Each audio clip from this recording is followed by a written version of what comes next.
When you feel good, you can do good. When you feel calm, present, let's call it happy, now you're in a place of being able to take action that's aligned with your values, because suddenly you're present for your patient. You're making good choices. You get home and you're present for your children and your husband and your wife, because you're calm when you feel good. So what you just said so beautifully is the awareness of when you're not feeling good. That's number one, because our thoughts lead to our feelings and our feelings lead to our thoughts. So if you're feeling anxious, you're having anxious thoughts. And if you're feeling abundant and wealthy, you're having abundant, wealthy thoughts.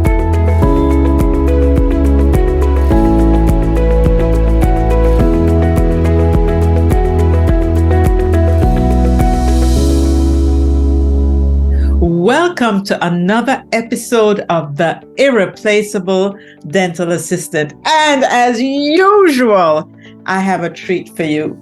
Have you ever heard of someone being in the business of happiness? OMG. How deliberate about happiness can you be?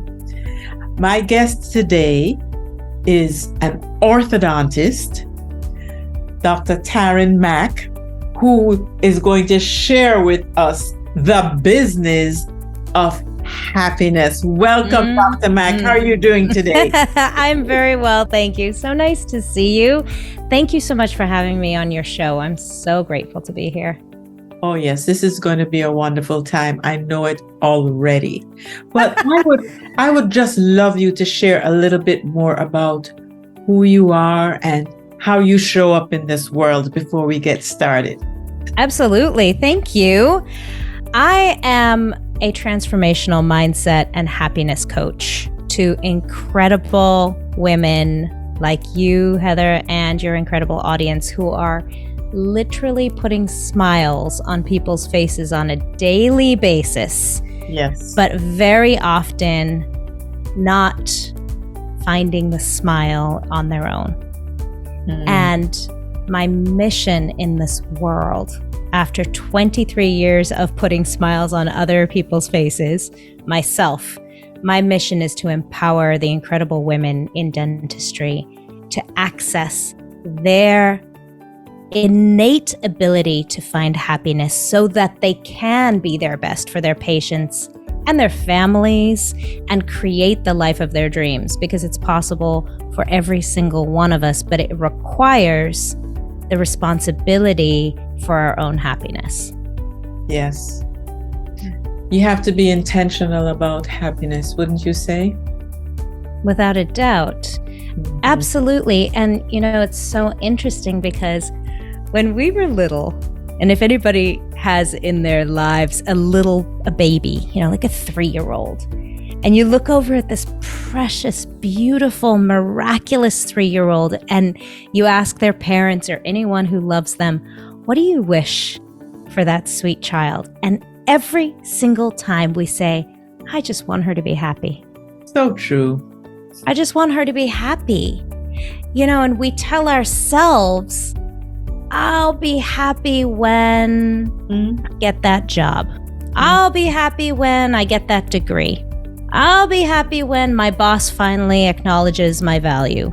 I'll be happy when my teenagers finally listen to me, which... Good luck with that. Good luck with that.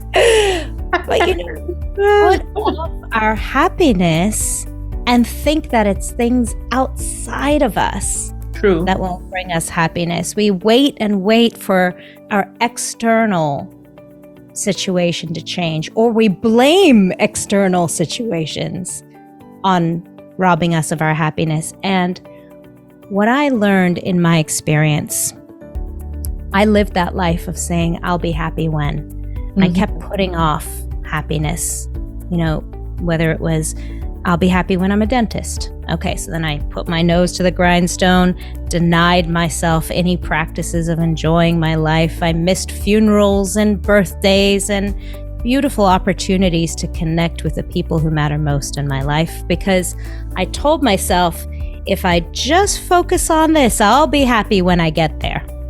And of course, once I got there, it was wholly unfulfilling, as I'm sure so many of your audience members can attest to.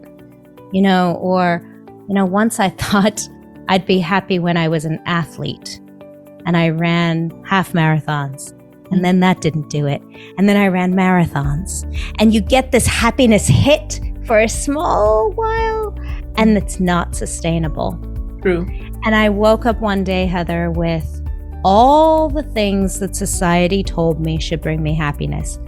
I was an orthodontist. I had my own practice.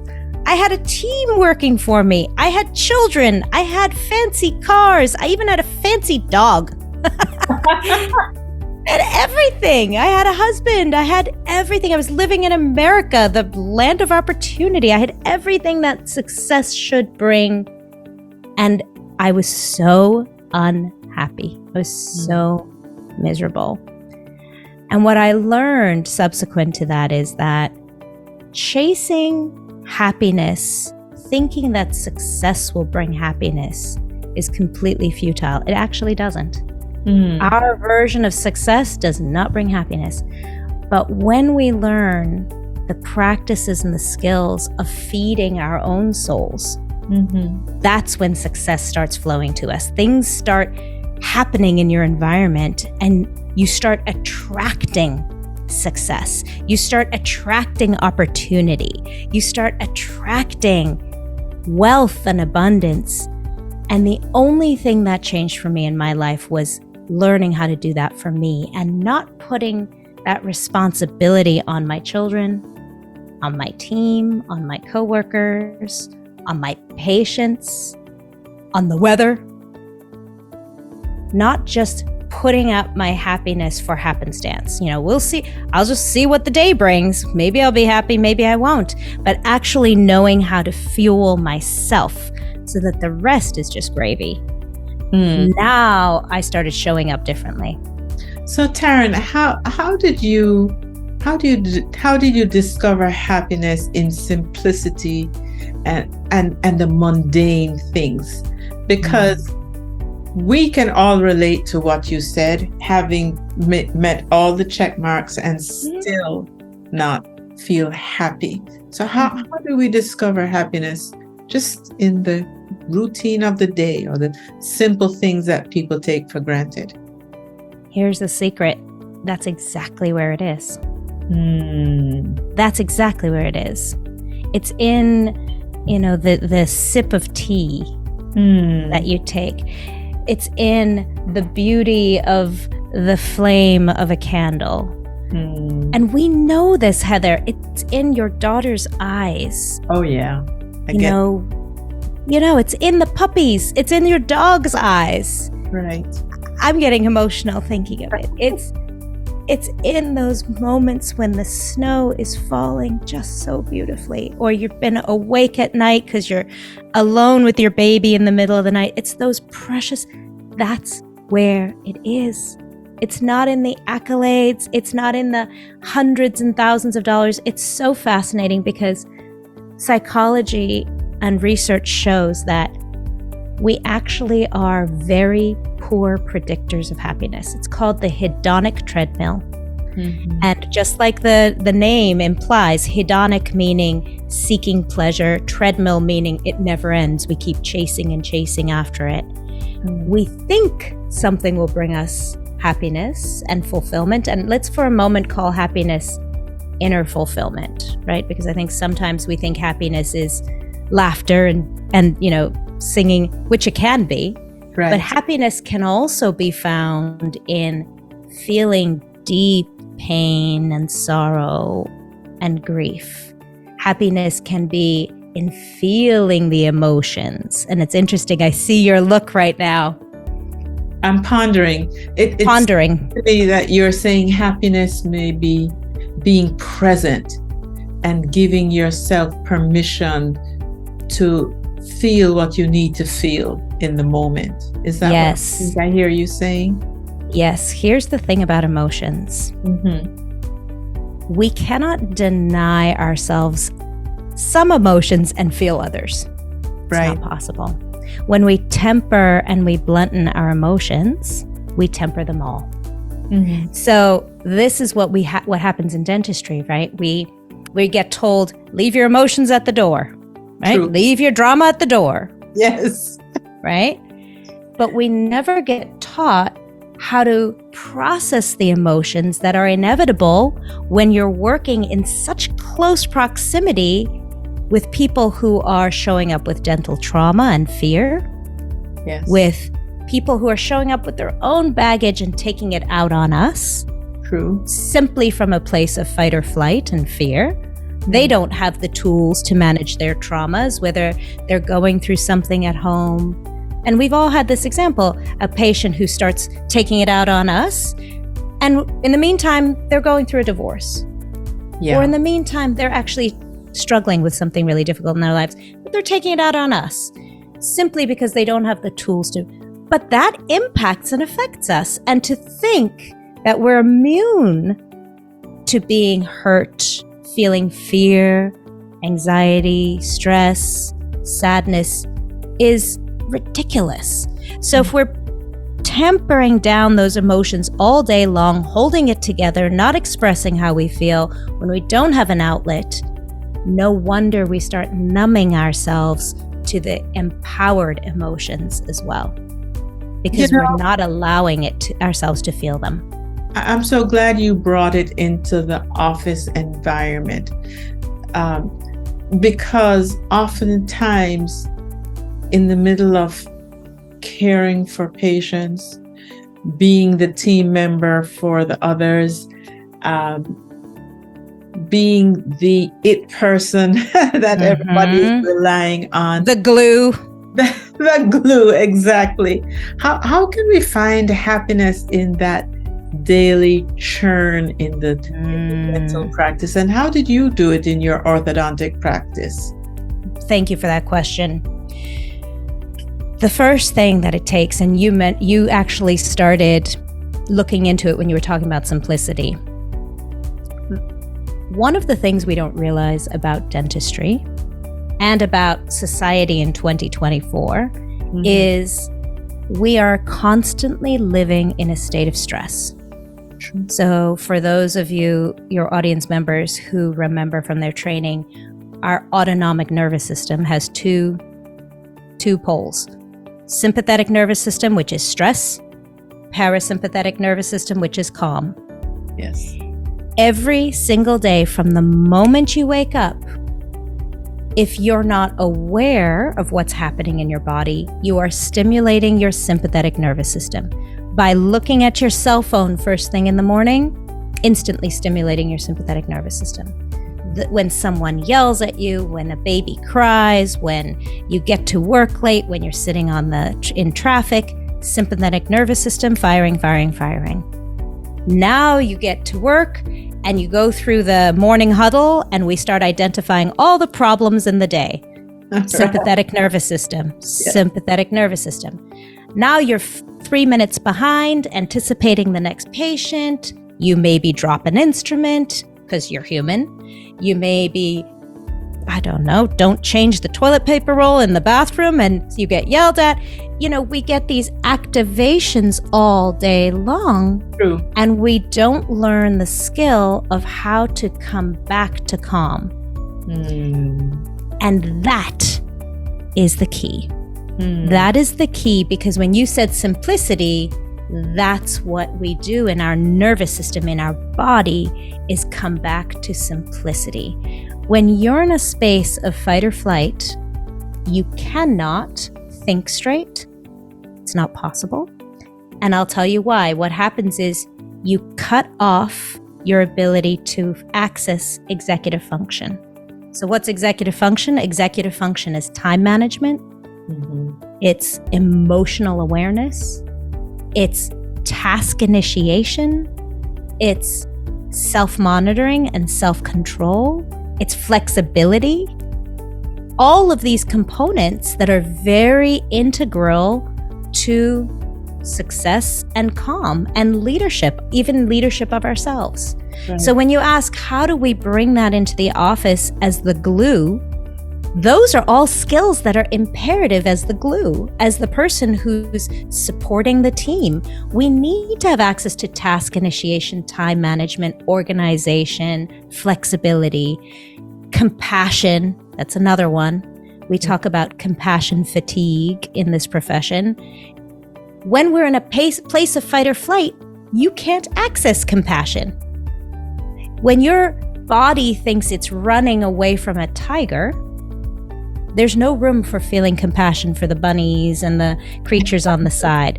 There's no room for seeing the beautiful wilderness to your left or to your right, because all your body wants to do is survive. And you've told it, your body, I'm running from a tiger. Whether that tiger looks like an angry patient or your boss or time, urgency, your body in fight or flight is doing exactly what it should. It's cutting off your ability to access those critical components of accessing happiness and calm, creative problem solving, presence. Presence. Mm-hmm. Presence. And it's also, I think, Heather, why we feel so much unhappiness. I know another big buzzword is work-life balance. We all want work-life balance. But really what we're looking for is presence. Because if nothing changed in the hours that you're working and the hours you're at home, if you could be fully present with your babies tonight, if you could be fully present with each patient tomorrow, how much balance would you feel? How much calmer would you feel? So yes, maybe things need to shift, and as serve people who are drawn to this profession to serve and heal and support one another, other humans, and be there for our community, because we're drawn to this profession for that. Maybe we're overgiving. Very possibly we're overgiving. In fact, you're definitely overgiving. However, learning the skill of just being present and learning how to calm your nervous system, which is possible even in the dental world, even in a busy day, is so important to finding happiness and peace. I get that. I get that.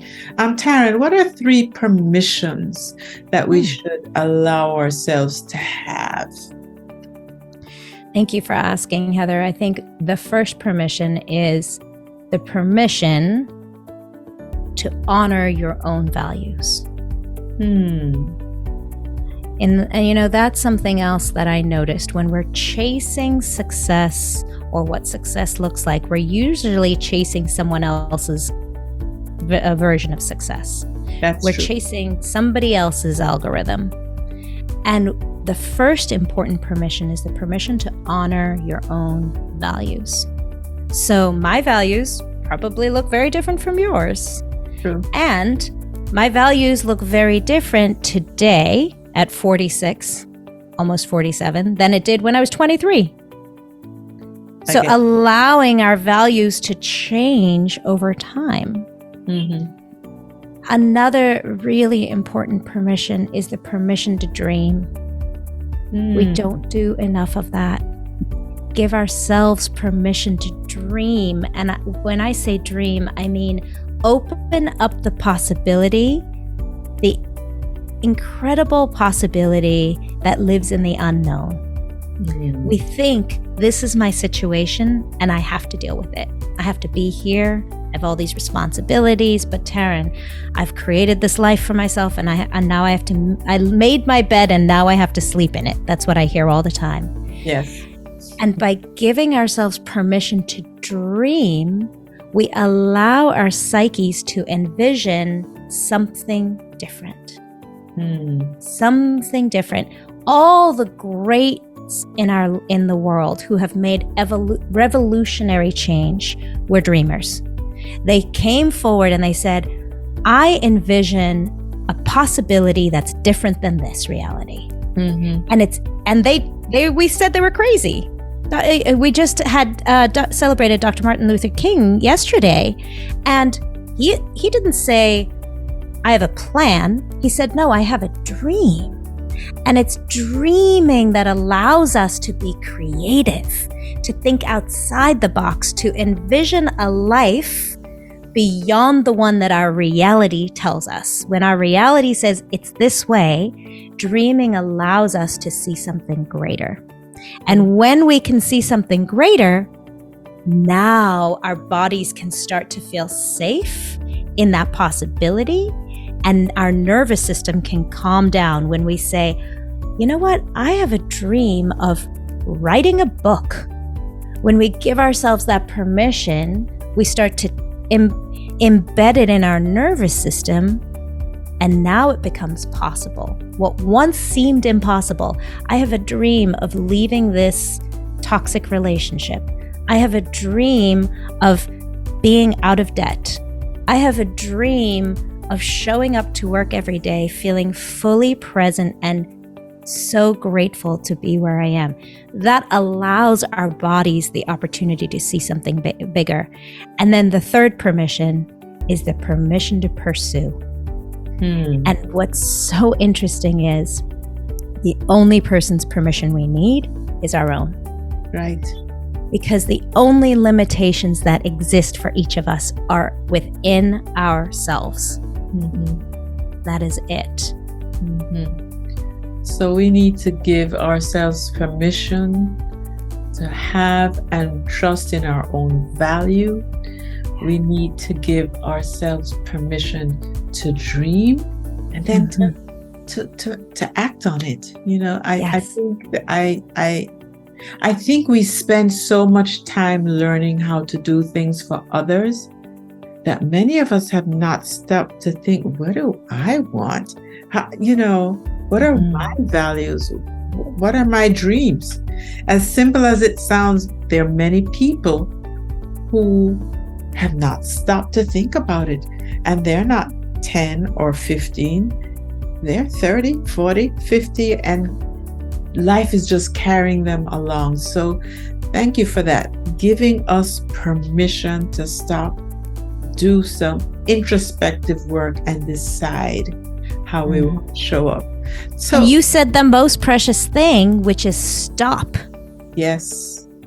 Because none of this is possible without stopping, without pausing. You know, if you remember the last time you had a life-changing thought, one of those moments in your life where you thought, I'll never be the same again, when maybe it was at a funeral, when you had this perspective shift and you realized, oh my gosh, life is so short.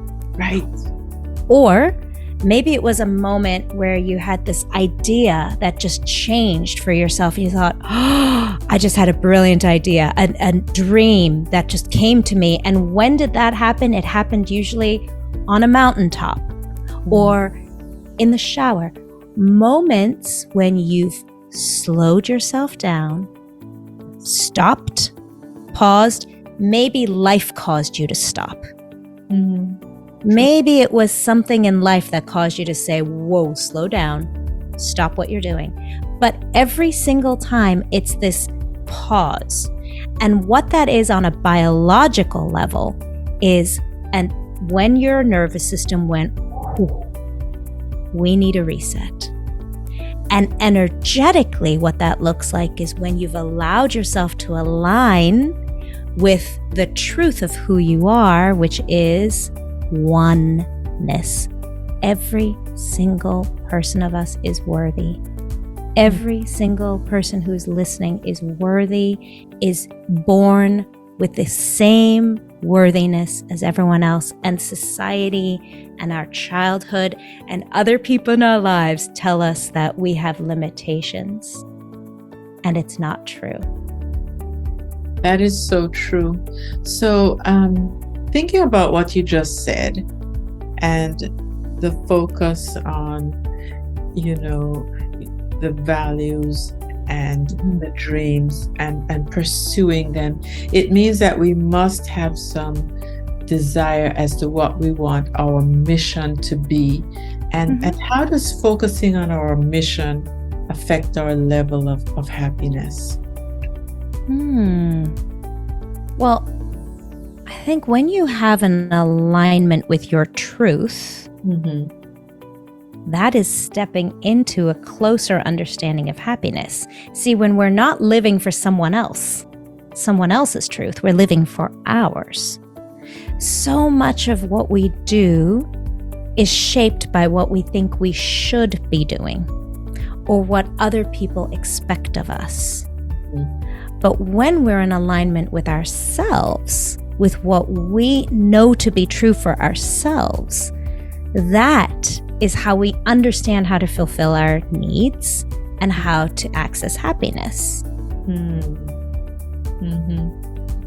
So what advice would you give to someone overwhelmed and just constantly pursuing material possessions and seeking to find joy in simplicity? The first thing I'd say is breathe. That easy. And what I'm talking about is literally, and I'm going to suggest closing your eyes because that blocks out the external stimulation. Remember, we were just talking about stopping or pausing. That's what we're doing. So closing your eyes and literally taking in a deep breath, preferably through your nose, as full as you can, feeling it from your belly, pausing at the top and holding that fullness in your body. Feel the fullness, and then slowly, slowly, slowly exhale. And try to make the exhale last longer than the inhale. Fully, fully, fully exhale. Let's do one more. Deep breath in from your belly. All the way. And when you get to the top, see if you can sip in just a little more and hold it at the top, holding it. And now slowly, slowly, slowly, slowly exhale and make that exhale last longer than the inhale and let your shoulders drop. Let's do one last one. Deep breath in. All the way, filling, holding it at the top. And now slowly, slowly, slowly, fully exhaling all the way, longer. See if you can squeeze out every last breath all the way.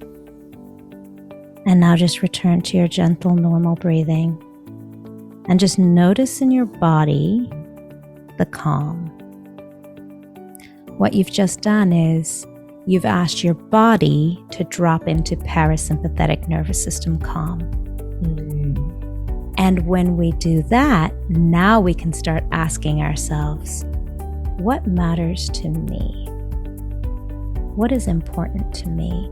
And there's so many other ways to access, and of course it takes practice. When we've been living all week, all year, maybe all decade, maybe several decades in fight or flight, it takes some time to bring our bodies to calm. But the really great thing about breathing is we can do it at any point in the day. Yes. Behind a mask. Right. In front of a patient. In a conversation. So anytime you feel yourself getting activated, meaning triggered, when you feel yourself feeling stressed, you can literally do this practice of breathing in and breathing out. And the key is to make the exhale longer than the inhale. That's how we activate the parasympathetic nervous system. And calming your body down. I can tell you, I physically felt the difference. Yes. And here's what I'm saying to myself. Physician, heal thyself. Why? Because this is something that I encourage an anxious patient to do when they're sitting in the chair and we're getting ready to start and they're overthinking. We pause to do that. Now, why didn't I think of doing this to myself? I don't know. But again, I think perhaps part of the problem is that we have been trained, sensitized, socialized to pour out. Yeah. And seldom do we think of refreshing, renewing, resetting. So thank you for that, because you're right. It doesn't matter how chaotic things are around you. Mm-hmm. The breath can help you to center yourself again. I have a question for you, Tarryn. Yeah. Do you have a theory about why we often find negative or denigrating outlooks when we see others flourishing? Yes. Could you share a little bit about this and how it affects our happiness? Absolutely. I love that. Thank you for that beautiful question. Your mind is designed to keep you alive. That is it. Your mind is not designed to help you thrive or even be happy. Our minds are purely designed to keep us alive. So, if all you did was roll out of bed and eat bonbons all day and never leave the couch, but you survived, your mind would take note of that.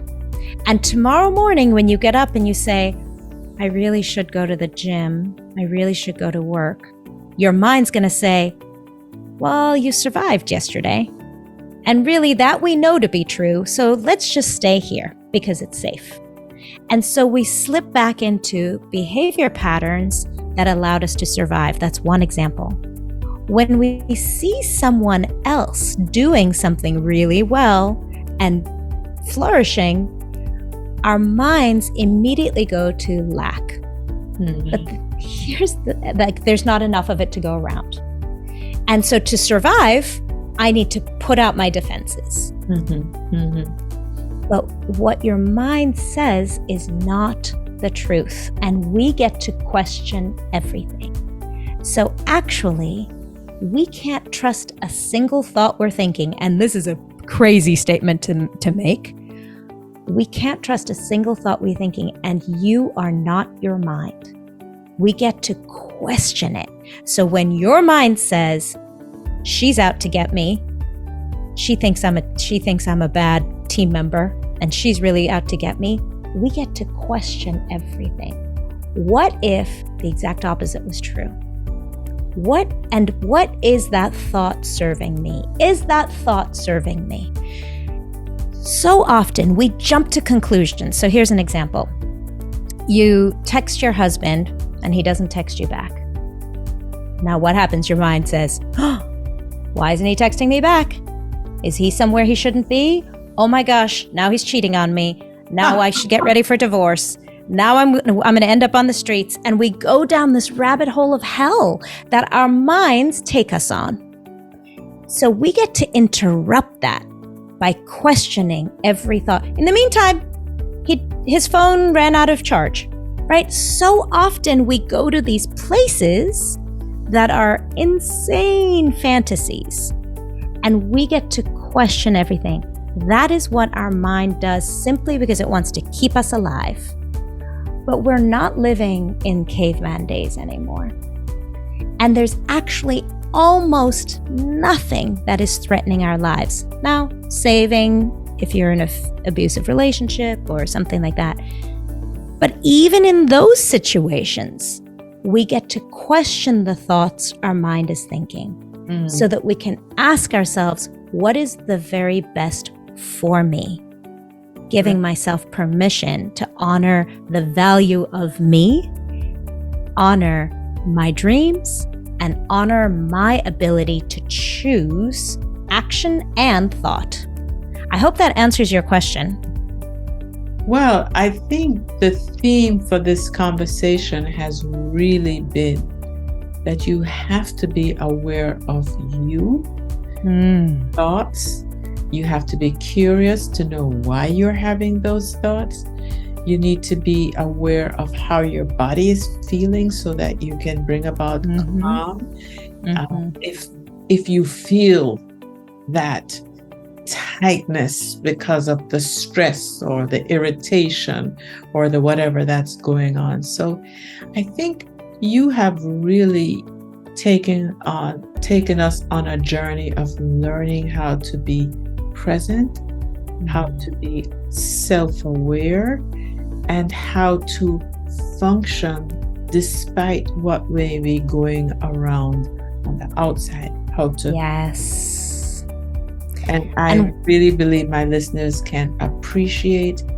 And you haven't said anything that is rocket science. No. Just allowed us to realize, hey, hold on here. This is what may be happening. This is how you can make a difference for you. Now, how have you done today? Fantastic. Because to do all of that in half an hour, it means that you have mastered communication to us in such a easy to understand way that we walk away with nuggets that we can use immediately. Beautiful. Beautiful. I think if you take one thing away from this, it's very simple to remember. When you feel good, you can do good. When you feel calm, present, let's call it happy. Now, once again, doesn't have to be swinging off the chandeliers. Happy. Now you're in a place of being able to take action that's aligned with your values, because suddenly you're present for your patient. You're making good choices. You get home and you're present for your children and your husband and your wife, because you're calm when you feel good. So what you just said so beautifully is the awareness of when you're not feeling good. That's number one, because our thoughts lead to our feelings and our feelings lead to our thoughts. So if you're feeling anxious, you're having anxious thoughts. And if you're feeling abundant and wealthy, you're having abundant, wealthy thoughts. And the same is vice versa. And what I told you is we get to choose a new thought. We get to choose. We get to choose. We always have a choice. Always have a choice. Tarryn, this has been such an eye-opening session. Is there a particular quote that you would like to share with us? I always ask my guests towards the end of our session if there's just a nugget that they'd like to share. Yes, one of my favorite quotes, and it's so cliched, Heather, we hear it so often, but it's attributed to Eleanor Roosevelt, and she said, "No one can make you feel inferior without your consent." There it is. I twist it just a little bit, and I say, no one can make you feel anything without your consent. No one can make you feel inferior. No one can make you feel happy. If I said to you, Heather, you are so stunningly beautiful. You're such a beautiful presence. If you don't feel that, it's not going to land. True. No one can make you feel anything without your consent. And that's such a beautiful awareness, because that means the power is with me. I can feel what I need to feel, and I have that power within me. Love that. What a wonderful way to end. To empower us all to be what we need to be, based on our values, based on our dreams, based on what we're going to put into practice. And we can center ourselves and be present in the moment to feel what we feel authentically and be okay with that. Oh my goodness. You have dropped so many pearls today. I have one last question for you. All right. Will you consider coming back and being a guest on our podcast at a later time? I would be honored.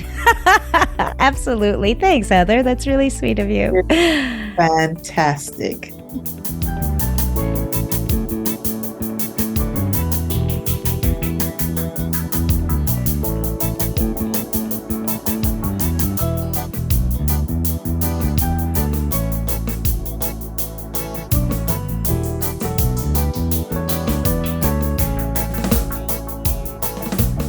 Well, we have just completed a session on the business of happiness.